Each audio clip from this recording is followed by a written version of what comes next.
ಕಾರಣಕ್ಕೋಸ್ಕರವಾಗಿ ಅವ್ರ ಮೇಲೆ ಒಂದು ಕ್ರಿಮಿನಲ್ ಕೇಸನ್ನ ದಾಖಲೆ ಮಾಡಿ ಅವ್ರ ಮೇಲೆ ರೌಡಿ ಲಿಸ್ಟನ್ನೇ ಓಪನ್ ಮಾಡಿರ್ತಾರೆ ಸಾಹೇಬ್ರೆ. ದಯವಿಟ್ಟು ಅದರಿಂದ ನೀವು ವಜಾಗೊಳಿಸ್ಬೇಕು ಸರ್ ಸಾಹೇಬ್ರೆ. ಎನ್ಕ್ವೈರಿ ಮಾಡಿ ನೀವು ಅವ್ರೇನಾದ್ರು ತಪ್ಪು ಮಾಡಿದ್ರೆ ಅವ್ರು ಶಿಕ್ಷೆ ಕೊಡಿ. ಅವ್ರೇನು ತಪ್ಪು ಮಾಡಿದ್ರೆ ಶಿಕ್ಷೆ ಕೊಡಿ, ತಪ್ಪಿಲ್ಲ. Okay sir, thank you.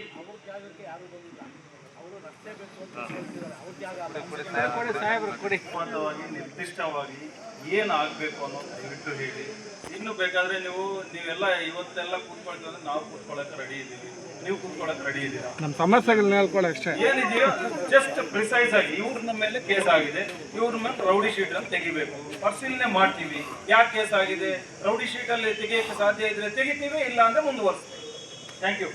Next 2 ನಿಮಿಷ ಮಾತಾಡಿ ದಯವಿಟ್ಟು. ಯಾಕಂದ್ರೆ ಬಿಸಿಲಲ್ಲಿ ನೀವು ಕೂತ್ಕೊಳ್ಳೋದ್ರೆ ನಾವು ಕೂತ್ಕೊಳ್ಳೋಕೆ ರೆಡಿ ಇದೀವಿ ನಾವು. ಸರ್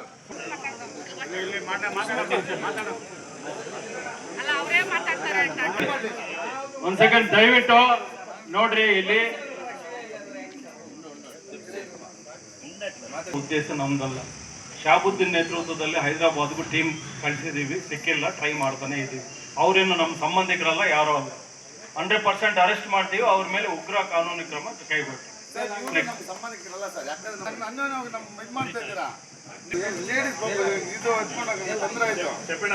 ಸಾಹೇಬ್ರೆ, ಅದ್ರ ಅರ್ಥ ಏನ್ ಗೊತ್ತಾ? ಅವ್ರ ಆದೇಶ ಅರ್ಥ ಏನ್ ಗೊತ್ತಾ? 100% ಮಾಡ್ತೀವಿ. ನಮ್ಮ ಮುಂಚೆನೆ ಹೇಳ್ತೀವಿ, ಅವ್ರಿಗೆ ಸಂಬಂಧಿಕರ ನಮ್ಗೆ ಅಂತ ಮಾಡ್ತೀವಿ. ಹೈದರಾಬಾದ್ಗೊಂದು ಟೀಮ್ ಕಳ್ಸಿದೀವಿ. ಏನೇನು ಎಫರ್ಟ್ಸ್ ಮಾಡ್ತಿದ್ವೋ ಪ್ರತಿಯೊಂದು ನಿಮ್ಗೆ ಇನ್ವೆಸ್ಟಿಗೇಷನ್ ಹೇಳ್ಬೇಕಾ? 100% ಮಾಡ್ತೀವಿ. 1 or 2 days ಲೇಟ್ ಆಗ್ಬೋದು, ಬಟ್ ಅದರಲ್ಲಿ ಯಾವುದೇ ನಿಷ್ಪಕ್ಷಪಾತ ಇಲ್ಲ. ಇದುವರೆಗೂ ನನಗೆ ಗೊತ್ತಿದ್ದಂಗೆ ಪೊಲೀಸರಿಗೆ ಕಷ್ಟ ಆದರೆ ಮುಂಚೂಣಿಯಲ್ಲಿ ಇರ್ತಕ್ಕಂಥ ದಲಿತ ಸಂಘಟನೆ ಅರ್ಥ ಆಯ್ತಾ? ಬಟ್ ಇಲ್ಲ ಅದಲ್ಲ, ನಾವು ಎಫರ್ಟ್ಸ್ ಮಾಡಿದ್ರು ಸಹ ಏನ್ ಮಾಡಿದ್ರಿ ಅಂತ ಹೇಳಿದ್ರೆ ಅಲ್ಲ, ಹೇಳಿದ ಮೇಲೆ ಮಾತಾಡ್ತಿದ್ದಾರೆ ಅವರು. ಅಲ್ಲ, ಒಂದು 5 ನಿಮಿಷ ಸುಮ್ಮನೆ ಇರೋಣ. ಸಮಸ್ಯೆಗಳನ್ನ ಹಂಚ್ಕೊಳ್ಳೋದಕ್ಕೆ ನಮ್ಮ ಸಾಹೇಬರು ಮೀಟಿಂಗ್ ಅನ್ನು ಕರೆದಿದ್ದಾರೆ. ನಿಮ್ಮೆಲ್ಲ ಪರವಾಗಿ ಪೊಲೀಸ್ ಇಲಾಖೆಗೆ ಧನ್ಯವಾದಗಳನ್ನು ತಿಳಿಸ್ತೇನೆ. ಅದೇ ರೀತಿ ಮೊದಲನೇ ಧನ್ಯವಾದಗಳನ್ನು ಹೇಳ್ಬೇಕಾಗುತ್ತೆ. ಯಾಕಂದ್ರೆ ತಿಂಗಳಿಗೊಮ್ಮೆ ನಮ್ಮನ್ನ ಸಭೆಗೆ ಕರೆದು ಏನ್ ನಿಮ್ಮ ಸಮಸ್ಯೆಗಳು ಏನಿದೆ ನಮ್ಮ ಹತ್ರ ಹಂಚ್ಕೊಳ್ಳಿ ಅಂತ ಹೇಳ್ಬಿಟ್ಟು ತಿಂಗಳಿಗೊಮ್ಮೆ ಸಭೆ ಮಾಡಿ ಸಾಕಷ್ಟು ಸಮಸ್ಯೆಗಳನ್ನ ನಮ್ಗೆ ಬಗೆಹರಿಸಿದ್ದಾರೆ. ಅದಕ್ಕಾಗಿ ನಮ್ಮ ಕಾಲೋನಿ ಪರವಾಗಿ ಮತ್ತೆ ನಮ್ಮ ದಲಿತ ಸಂಘರ್ಷ ಸಮಿತಿಯ ಪರವಾಗಿ ವಿಜಯ್ ಸರ್ಗೆ ಅನಂತವಾಗಿ ಧನ್ಯವಾದಗಳನ್ನು ತಿಳಿಸ್ತೇನೆ. ಇನ್ನೊಂದೇನಿದೆ ಸರ್, ವಿಜಯ್ ಸರ್, ಚೇನೂರ್ ಸರ್ಕಲ್ ಅಲ್ಲಿ ಸ್ಟ್ರೀಟ್ ಲೈಟ್ ಐಮ್ಯಾಕ್ಸ್ ಲೈಟ್ ಹಾಕ್ಬೇಕಂತ ಹೇಳ್ಬಿಟ್ಟು ನಾನು ಕೋರಿದ್ದೆ. ಪ್ರತಿಯೊಂದು ಮೀಟಿಂಗ್ ಅಲ್ಲಿ, ಯಾಕಂದ್ರೆ ನೀವು ಇಡೀ ಡಿಪಾರ್ಟ್ಮೆಂಟ್ ಅಲ್ಲೆಲ್ಲ ಅಲ್ಲಿ ಓಡಾಡ್ತಾ ಇರುತ್ತೆ. ಅಲ್ಲಿ ಏನ್ ತೊಂದರೆ ಆಗಿದೆ ಅಂದ್ರೆ ಎಲ್ಲ ವೆಹಿಕಲ್ಸ್ ಅಲ್ಲೇ ಬರ್ಬೇಕಾಗಿರುತ್ತೆ. ಅಲ್ಲಿ ಏನೇ ಕೆಲವೊಂದು ಪಿಕ್ ಪಾಕೆಟ್ಸ್ ಆಗುತ್ತೆ, ಕೆಲವೊಂದು ರೌಡಿಸಮ್ ಅದೆಲ್ಲ ನಡೀತಾ ಇರುತ್ತೆ. ದಯವಿಟ್ಟು ಅಲ್ಲೊಂದು ಲೈಟ್ ವ್ಯವಸ್ಥೆ ಮಾಡಿದ್ರೆ ಅದೆಲ್ಲ ಸ್ವಲ್ಪ ಅನುಕೂಲ ಆಗುತ್ತೆ. ಅದೇ ರೀತಿ 2018ರಲ್ಲಿ ನಮ್ಮ ತಂದೆಯವರು ಇದ್ದಾಗ 128 ಸರ್ವೆ ನಂಬರ್ ಅಲ್ಲಿ 2 ಎಕರೆ ಸ್ಮಶಾನಕ್ಕೆ ಮಂಜೂರು ಮಾಡಿರ್ತಾರೆ. ಇಲ್ಲಿವರೆಗೂ ನಮ್ಮ ಕಾಲೋನಿಗೆ ಸ್ಮಶಾನಕ್ಕೆ ಜಾಗ ಇಲ್ಲ. ಇರೋ ಜಾಗದಲ್ಲೇ ನಾವು ಒಂದು ಹೆಣ ನಚ್ಚಿ ಇನ್ನೊಂದು ಹೆಣ ಊದ್ಬೇಕಾಗತ್ತೆ. ದಯವಿಟ್ಟು ಕೊಟ್ಟಿದೆ ಇದೆ ತಾಲೂಕು ಆಫೀಸಲ್ಲಿ. ಓಕೆ, 2000ರಲ್ಲಿ ನಮ್ಗೆ 2 ಎಕರೆ ಮಂಜೂರಾಗಿರುತ್ತೆ. ದಯವಿಟ್ಟು ನಮ್ಗೆ ಸ್ಮಶಾನಕ್ಕೆ 2 ಎಕರೆ ಸರ್ವೆ ಮಾಡಿಕೊಟ್ಟು ನಮ್ಗೆ ಒಂದು ಬೋಟ್ರಿ ಮಾಡಿಕೊಟ್ರೆ ನಮ್ಮ ಕಾಲೋನಿ ನಮ್ಮ ಜನಾಂಗಕ್ಕೆ ಅನುಕೂಲ ಆಗುತ್ತೆ ಅಂತ ಹೇಳ್ಬಿಟ್ಟು ಈ ಸಭೆಯಲ್ಲಿ ಕೇಳ್ತಾ ಇದ್ದೀನಿ ಸರ್. ಧನ್ಯವಾದಗಳು.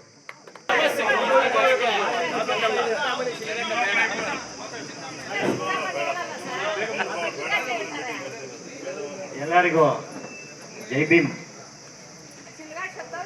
ಇಂದಿನ ಪರಿಶಿಷ್ಟ ಜಾತಿ ಪರಿಶಿಷ್ಟ ಪಂಗಡಗಳ ಕುಂದುಕೊರತೆಗಳ ಸಭೆಯನ್ನು ಆಯೋಜನೆ ಮಾಡಿರ್ತಕ್ಕಂತಹ DSP ಮುರಳಿ ಸಾಹೇಬ್ರವರೇ, ಹಾಗೆ ಆನಂದ್ ಸರ್ ಅವರೇ, ವಿಜಯ್ ಸರ್ ಅವರೇ, ಇಲ್ಲಿ ಬಂದಿರತಕ್ಕಂಥ 2 ತಾಲೂಕಿನ ಸಬ್ ಇನ್ಸ್ಪೆಕ್ಟರ್ಗಳೇ, ನೇರವಾಗಿ ಪ್ರಶ್ನೆ ಬರ್ತೀನಿ. ಸುಮಾರು ತಾರೀಕು 4ನೇ ತಿಂಗಳು ನಮ್ಮ ಗ್ರಾಮಾಂತರ ಠಾಣೆಗೆ, ಶಿಡ್ಲಘಟ್ಟ ಗ್ರಾಮಾಂತರ ಠಾಣೆಗೆ ಸಂಬಂಧಿಸಿದಂತೆ ಒಂದು ಕಂಪ್ಲೇಂಟನ್ನು ಕೊಟ್ಟಿರ್ತೀವಿ. ಏನಪ್ಪ ವಿಚಾರ ಅಂತಂದರೆ ಹೇಳ್ತೀನಿ. ಶಿಡ್ಲಘಟ್ಟದ್ದು ಗ್ರಾಮಾಂತರ ಪೊಲೀಸ್ ಠಾಣೆದು ಚಿಕ್ಕದಾಸರಳ್ಳಿ ಸರ್ವೆ ನಂಬರ್ 62ರಲ್ಲಿ 3 ಎಕರೆ ಮಾನ್ಯ ಜಿಲ್ಲಾಧಿಕಾರಿಗಳಿಂದ ಅವರಿಗೆ ಏನು ಮಿಲಿಟರಿ ರಿಟೈರ್ಡ್ ಆಫೀಸರ್ಗೆ ಒಂದು 3 ಎಕರೆ 2018-19ರಲ್ಲಿ ಮಂಜೂರಾಗಿರ್ತಿದೆ. ಅಲ್ಲಿ ಆ ಸ್ಥಳೀಯವಾಗಿ ಕೆಲವರು ಅವರು ಪಾಪ ದೂರ ಇರ್ತಕ್ಕಂಥವರು, ಗ್ರ್ಯಾಂಟ್ ಆಗಿರ್ತಕ್ಕಂತಹ ಮನುಷ್ಯ ದೂರ ಇದ್ದಾರೆ. ಆ ಸರ್ವೆ ನಂಬರಲ್ಲಿ ಸ್ಥಳೀಯವಾಗಿರ್ತಕ್ಕಂತಹವರು ಅದರ 62ನೇ ಸರ್ವೆ ನಂಬರ್ಲಿ ಏನಾಗಿದೆ, ಸುಮಾರು ಎಕರೆ ಗೋಮಾಳ ಇದೆ. ಹಾಗಾಗಿ ಅಲ್ಲಿ ಏನಾಗ್ತಾ ಇದೆ, ಈ ಸ್ಥಳೀಯವಾಗಿರ್ತಕ್ಕಂಥವರು ಆ ಸರ್ಕಾರಿ ಜಾಗವನ್ನೇ ಮ್ಯಾನ್ಯಲ್ ಅಗ್ರಿಮೆಂಟ್ ಆಗ್ತಾರೆ ಬೇರೆಯವ್ರಿಗೆ. ನೋಡಿ ಹೆಂಗಿದೆ ನಮ್ಮ ದುಸ್ಥಿತಿ. ಕೊಡ್ತೀನಿ ಸರ್, ವಿಷಯ ಗೊತ್ತಾಗ್ಬೇಕು ಸರ್. ಯಾಕೆ ನಾನು ಈ ಮಾತನ್ನ ಹೇಳ್ತಾ ಇದ್ದೀನಿ ತಮ್ಮ ಹತ್ರ ಅಂತಂದ್ರೆ, ಆ 3 ಎಕರೆಯನ್ನ ರಾತ್ರೋರಾತ್ರಿ ಸುಮಾರು ಒಂದು 15ರಿಂದ 20 ಲಕ್ಷ ಬೆಳೆ ಬಾಳುವಂತಹ ಮಣ್ಣನ್ನ ಅಲ್ಲಿಂದ ಟೆಪ್ಟ್ ಮಾಡಿರ್ತಾರೆ. ಎರಡನೇದಾಗಿ ಪಹಣಿಯಲ್ಲಿ ಏನೋ ಗೋಡಂಬಿ ಗಿಡಗಳಿದಾವೆ ಅಂತ ಅಂದ್ಬಿಟ್ಟು ಪಹಣಿಯಲ್ಲಿ ಮೆನ್ಷನ್ ಇರ್ತೈತೆ.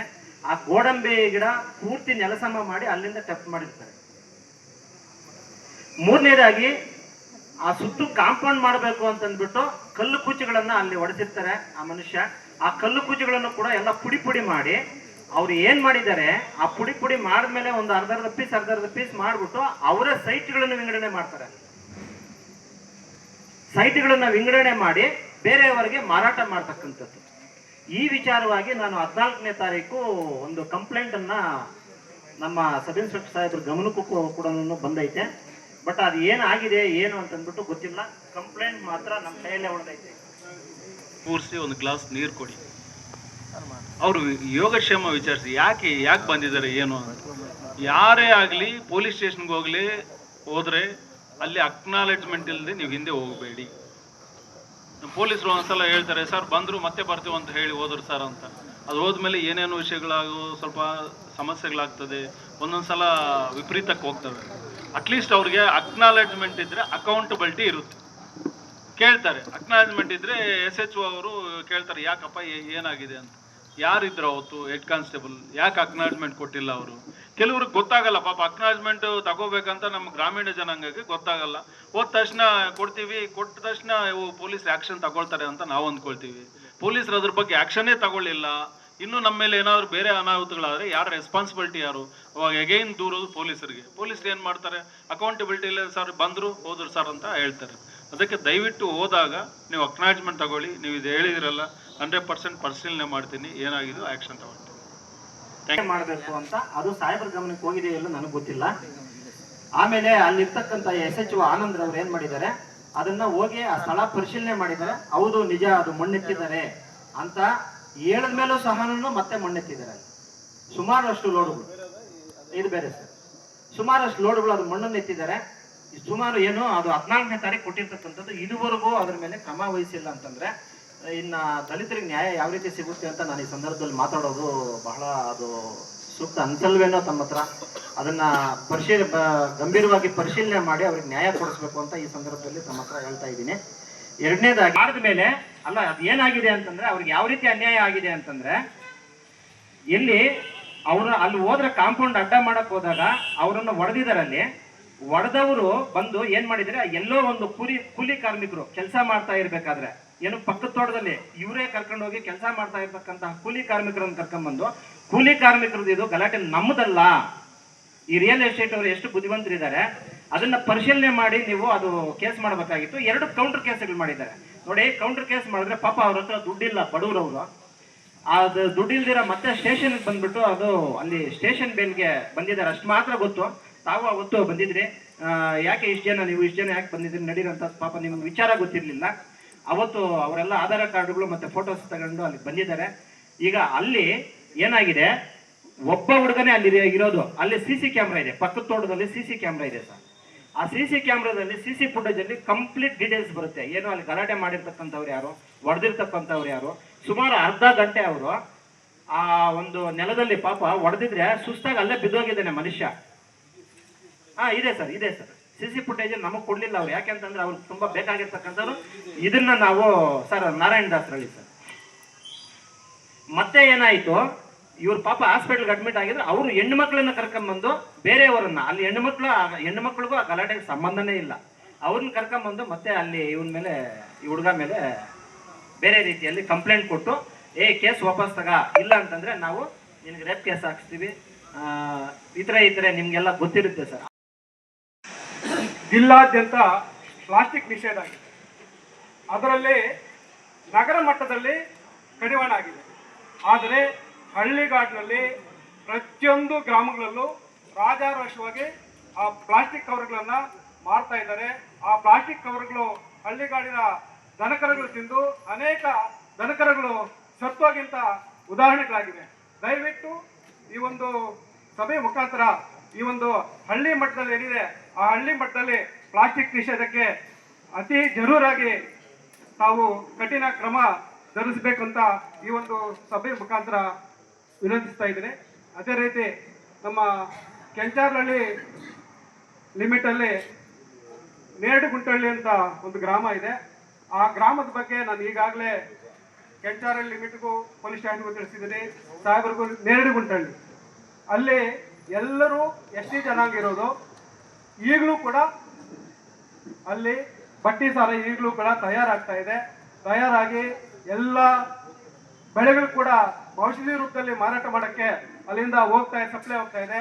ಇದುವರೆಗೂ ನಾನು ಕೆಂಚಾರಹಳ್ಳಿ ಲಿಮಿಟಲ್ಲಿ ಕೂಡ ಇದರ ಬಗ್ಗೆ ಒಂದು ಸಭೆಯಲ್ಲಿ ಪ್ರಸ್ತಾಪ ಮಾಡಿದ್ದೀನಿ. ಸಾಹೇಬರು ಕೂಡ ಇಬ್ಬರಿಗೆ ನೋಟಿಸ್ ಜಾರಿ ಮಾಡಿದ್ದಾರೆ. ಬಟ್ ನೋಟಿಸ್ ಜಾರಿ ಮಾಡಿದರೆ ಹೊರತು ಅದ್ರ ಬಗ್ಗೆ ಕ್ರಮ ಆಗಿಲ್ಲ. ಇದುವರೆಗೂ ಸೀಕ್ರೆಟ್ ಆಗಿ ನಡೀತಾನೆ ಇದೆ. ದಯವಿಟ್ಟು ಬಟ್ಟಿ ಸರ್ ಅದ್ರ ಬಗ್ಗೆ ಸೂಕ್ತ ಕಾನೂನು ಕ್ರಮ ತಗೋಬೇಕಂತ ಮನವಿ ಮಾಡ್ತಾ ನನ್ನ ಮಾತುಗಳು. ದಾಖಲೆಗಳು ಸಮೇತ ದಾಖಲೆಗಳಿದಾವೆ. ಪೊಸಿಷನ್ ಅಲ್ಲಿ ಇರ್ತಾರೆ.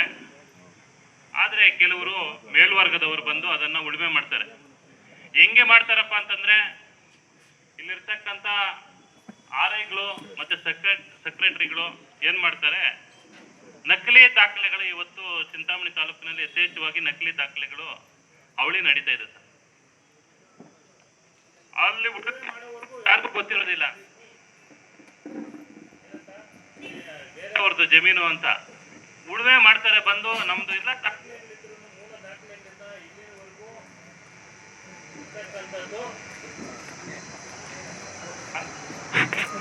ಬಂದು ಮೇಲ್ವರ್ಗದವರು ಉಳುಮೆ ಮಾಡ್ತಾರೆ. ಆವಾಗ ಹೋಗಿ ಕೇಳಿದಾಗ ನಮ್ದು ದಾಖಲೆ ಇದೆ ಅಂತ. ಯಾವಾಗ ಮಾಡ್ಸಿರ್ತಾರೆ, ಒಂದು 2 years ಬ್ಯಾಕು 3 years ಬ್ಯಾಕು ಮಾಡ್ಸಿರ್ತಾರೆ, ಒಳಗಡೆ ಇಟ್ಕೊಂಡಿರ್ತಾರೆ. ಇವ್ರಿಗೆ ಗೊತ್ತಿರೋದಿಲ್ಲ. ಉಳುಮೆ ಮಾಡಿದಾಗ ಏನೋ ಗೊತ್ತಾಗುತ್ತೆ, ಓ ಇವ್ರಿಗೆ ದಾಖಲೆ ಆಗಿದೆ ಅಂತೇಳಿ. ಆವಾಗ ಅಲ್ಲಿ ಮಾತು ಬೆಳೆದು ಠಾಣೆಗೆ ಬಂದಾಗ ಠಾಣೆಯಲ್ಲಿ ಇರ್ತಕ್ಕಂಥ ಅಧಿಕಾರಿಗಳು ಪರಿಶೀಲನೆ ಮಾಡ್ತಕ್ಕಂಥ ಕೆಲಸ ಅವ್ರು ಮಾಡಲ್ಲ. ಕಾರಣ ಏನಪ್ಪ ಅಂತಂದ್ರೆ, ಠಾಣಾ ಅಧಿಕಾರಿಗಳು ರಜೆಯಲ್ಲಿರ್ತಾರೆ, ಇರೋದಿಲ್ಲ. ಅಲ್ಲಿರ್ತಕ್ಕಂಥ ಸಿಬ್ಬಂದಿ ಏನ್ ಮಾಡ್ತಾರೆ, ಆಯ್ತು ನಾಳೆ ಬಾ, ನಾಳೆದ್ ಬಾ, ಇವತ್ತು ಬಾ, ನಾಳೆ ಬಾ ಅಂತ ಕಾಳ ಕಳ್ಕೊಂಡು ಹಂಗೆ ಇದ್ಬಿಟ್ಟು ಇವಾಗ ಸುಮಾರು ಕೇಸಸ್ ಆಗಿದಾವೆ ಸರ್. ಅದೇ ರೀತಿ ಮತ್ತೆ ಇಲ್ಲಿ ಗ್ರಾಮ ಠಾಣೆಗಳು, ಹಳ್ಳಿಗಳಲ್ಲಿ ಗ್ರಾಮ ಠಾಣೆಗಳು, ಮನೆಗಳು ಸುಮಾರು ವರ್ಷಗಳು 30-40 ವರ್ಷಗಳು ಆ ಮನೆಯಲ್ಲಿ ಅನುಭವ ಇರತಕ್ಕಂಥವ್ರು, ಆ ಮನೆಯಲ್ಲಿ ಅನುಭವ ಇದ್ದಾರೆ, ದಾಖಲೆಗಳಿದಾವೆ.